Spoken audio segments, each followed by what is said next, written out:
কি ফেললা পারেন আপনি একা? ওকে ওকে এরা না হ্যাঁ ভদ্র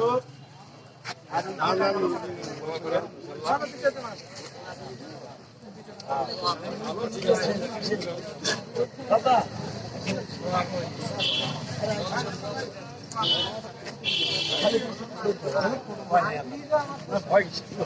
আমরা আছি ভাই সাথে গোলাগুলি করা দোয়ার ব্যাপারে একদম দোয়া দাও দোয়া ইনশাআল্লাহ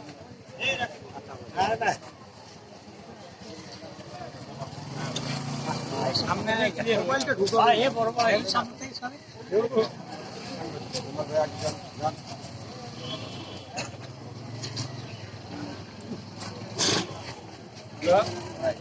ভালো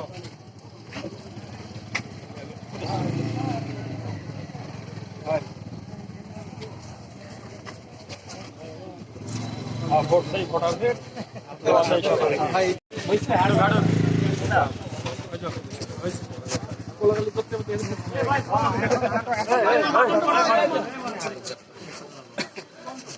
এ ভাই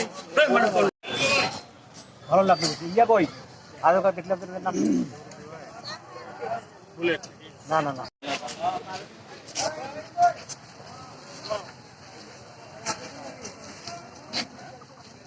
সবাইকে নববর্ষের শুভেচ্ছা। নির্বাচনের যেটা প্রথম এবং গুরুত্বপূর্ণ প্রক্রিয়া হচ্ছে মনোনয়ন দাখিল করা। আমি মোটামুটি মনোনয়নপত্র দাখিল করলাম, সবাই দোয়া করবেন।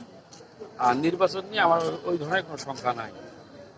আমরা মোটামুটি সরকার প্রশাসনের প্রতি আস্থাশীল এবং আমরা বিশ্বাস করি নির্বাচন সুষ্ঠু হবে, সুন্দর হবে এবং নিরপেক্ষ হবে এবং এই নির্বাচন কোনো একটা মডেল হিসাবে মানে বাংলাদেশের বিভিন্ন জায়গায় এটা মানে দৃষ্টান্ত স্থাপন করে। এটা আমার প্রত্যাশা। এই নির্বাচন যদি আমি হতে পারি, প্রথমে তো আসলে মনোনয়নপত্র বৈধতার ব্যাপার আছে। আগে মনোনয়নপত্র বৈধতা পাক, আমরা প্রচারণা করি, তারপরে নির্বাচনের মধ্যে যদি আমি নির্বাচিত হতে পারি, তাহলে আমি প্রথমে বলছি যে আমরা প্রথমে হলো শিক্ষাক্ষেত্রে বেশি গুরুত্ব রাখবো। আমি বারবার বলি রাস্তাঘাট যেমন হলো উন্নত, অবকাঠামোগত যেমন উন্নতি দরকার, ঠিক তেমনি আমাদের মন এবং মানসিকতার উন্নয়ন দরকার। আমাদেরকে ভালো মানুষ হিসেবে একে তৈরি করতে হবে, আমাদেরকে শিক্ষিত হতে হবে। যদি আমরা শিক্ষিত হতে পারি, ভালো মানুষ হতে পারি, তাহলে সব কিছু আস্তে আস্তে চেঞ্জ হবে, ভালো হবে। মানে আমার দাদি হয়তো পড়াশোনা যায় না, তার মানে উনি শিক্ষিত না। ওনার যে অভিজ্ঞতা আছে, যেটা যদি সমাজকর্তৃক শিক্ষিত হয়, তার মানে ওইটাই শিক্ষা, এটাই শিক্ষার শান্তি। আর বেকার যারা যুবক আছে, বর্তমান তো ডিজিটাল যুগ, আমাদের ফ্রিল্যান্সিংয়ের ব্যবস্থা করা আছে, বিভিন্ন দক্ষতামূলক যে ট্রেনিং আছে, ট্রেনিংয়ের মাধ্যমেই কিন্তু আমরা নিজেকে কর্ম করতে পারি। ভোকেশনাল শিক্ষা আছে, কারিগরি শিক্ষা আছে। এইসব শিক্ষার যদি আমরা ব্যাপকতা বুঝি, আমি একটু শিক্ষিত ছেলে, আমি এইসব ব্যবস্থা ইনিশিয়েট করতে পারবো, যেটা হয়তোবা আরও কিছু চমক থাকবে, সেটা নির্বাচিত হয়ে